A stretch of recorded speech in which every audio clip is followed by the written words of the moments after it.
সেই কুলাঙ্গার সন্তান যে কোনো বাংলা পড়তে জানে না, যে ইংরেজি পড়তে জানে না, যে কথা বলতে পারে না, যে পায়খানায় গিয়ে পানি খরচ করে না, সেই রকম লোক বাংলাদেশে নাকি মুক্তিযোদ্ধা হয়ে গেছে।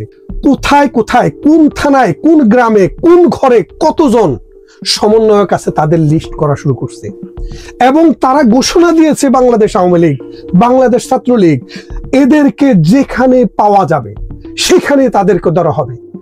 মঞ্জু ভাই, আপনার এই কথিত সমন্বয়ক নামে যে গুন্ডা বাহিনী যেটা আছে, অর্থাৎ পেটোয়া অবৈধ দখলদার ইউনূসের যে বাহিনী, সাম্প্রতিক সময় আমরা লক্ষ্য করেছি যে তারা একটা ডাক দিয়েছিল, যে প্রোক্লেমেশন অফ জুলাই রেভলিউশন নামে একটা ডাক দিয়েছে। তারা ঘোষণা দিবে 31শে ডিসেম্বর সেট করেছিল দুপুর 3টা শহীদ মিনার, সেটা ব্যর্থ হয়ে গেছে।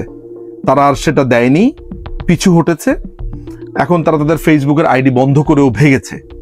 এই যে সচিবালয়ের আগুন, হঠাৎ করে তাদের ঘোষণা, ব্যর্থতা, পিছু হটা, এই পুরো ব্যাপারটাকে আপনি কিভাবে দেখেন? ধন্যবাদ তেজব আপনাকে। আপনি হয়তো জেনে থাকবেন, আমাদের দেশে একজন বিখ্যাত লেখক ছিলেন হুমায়ুন আজাদ। হুমায়ুন আজাদ একটি বই লিখেছেন ঠিক মরার আগে আগে। বইটির নাম হচ্ছে ফাকসার জমিন সাত বাদ। এই ফাকসার জমিন সাত বাদে উনি একটা গ্যাং দেখাইছিল, যে গ্যাংটা একটা জাতিকে, একটা দেশকে ধ্বংস করে ফেলছে। উনি এটা কাল্পনিক ভাবে লিখেছিলেন আর কি। ওই পাকিস্তানের মানে আপনার জাতীয় সঙ্গীত মনে আছে, ফাকসার জমিন সাত বাদ। হ্যাঁ, পাক কালেমার গান গাও, সবে গাও, উড়াও উড়াও নব জান্ডা উড়াও। ওই যে সেই লেভেলের এই কথাবার্তা এনে তিনি কিন্তু ফাকসার জমিন সাত বাদ লিখেছিলেন। তিনি যদি আজকে বেঁচে থাকতেন, তিনি দেখতেন উনি যেটা স্বপ্নে দেখেছিলেন সেটাই বাস্তব হয়েছে। সেই কুলাঙ্গার সন্তান যে কোনো বাংলা পড়তে জানে না, যে ইংরেজি পড়তে জানে না, যে কথা বলতে পারে না, যে পায়খানায় গিয়ে পানি খরচ করে না, সেই রকম লোক বাংলাদেশে নাকি মুক্তিযোদ্ধা হয়ে গেছে। আরে ভাই, 10-15 দিন সন্ত্রাস কইরা, 10-15 দিন চাঁদাবাজি কইরা, 10-15 দিন মানুষ হত্যা কইরা তোরা বাংলাদেশের স্বাধীনতার হয়ে গেছস। কিন্তু তারা তো নিজেদেরকে বিপ্লবী বলে। না, বিপ্লব শব্দেরও অপমান হবে এদেরকে বললে।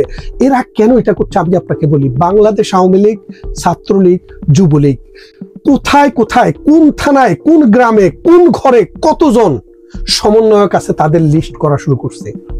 এবং তারা ঘোষণা দিয়েছে, বাংলাদেশ আওয়ামী লীগ, বাংলাদেশ ছাত্রলীগ, এদেরকে যেখানে পাওয়া যাবে সেখানে তাদেরকে ধরা হবে। এই 56 বর্গ মাইলের বাইরে যদি কখনো তারা একজনও যদি বমন করে, তাদেরকে সাথে সাথে অ্যারেস্ট করা হবে।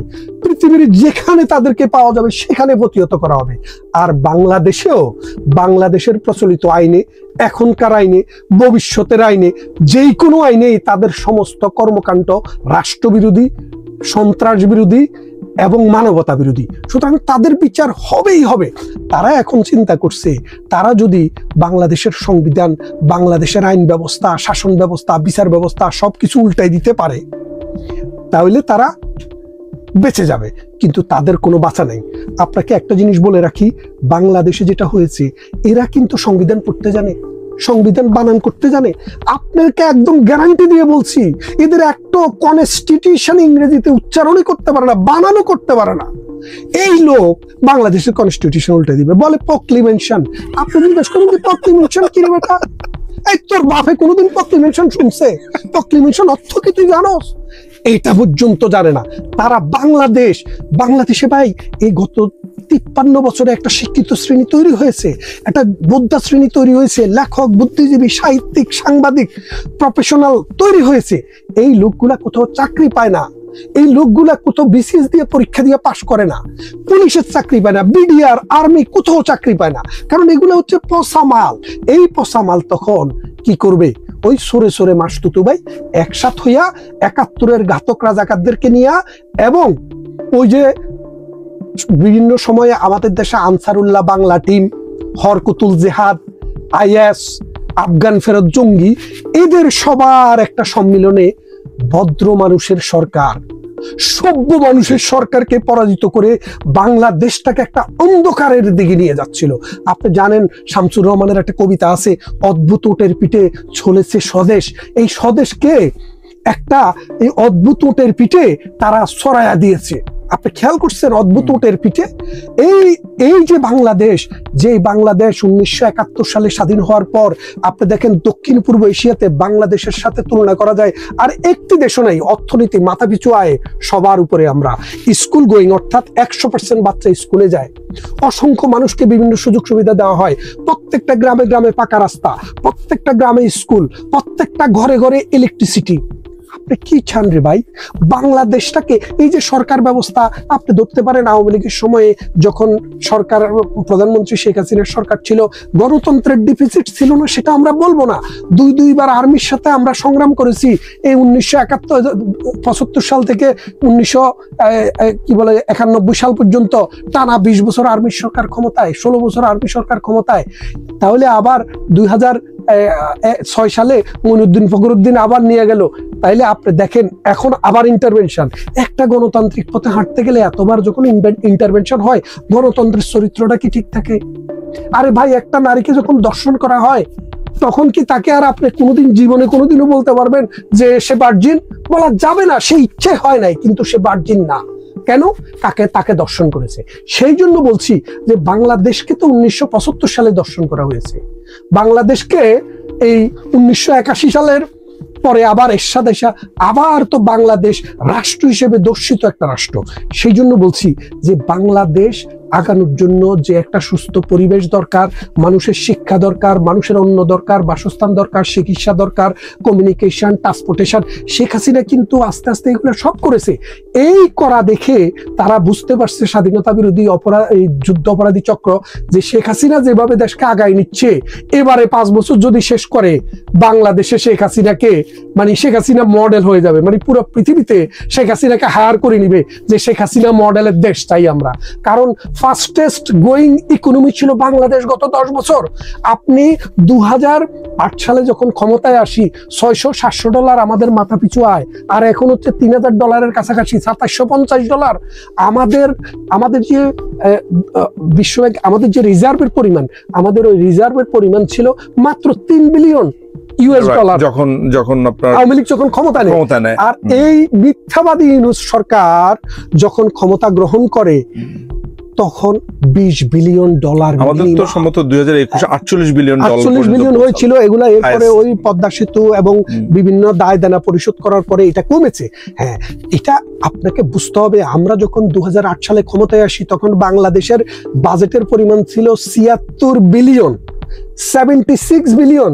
আর শেখ হাসিনার সর্বশেষ বাজেট ছিল 776 বিলিয়ন। কত হাজার গুণ বাড়ায় দিছে।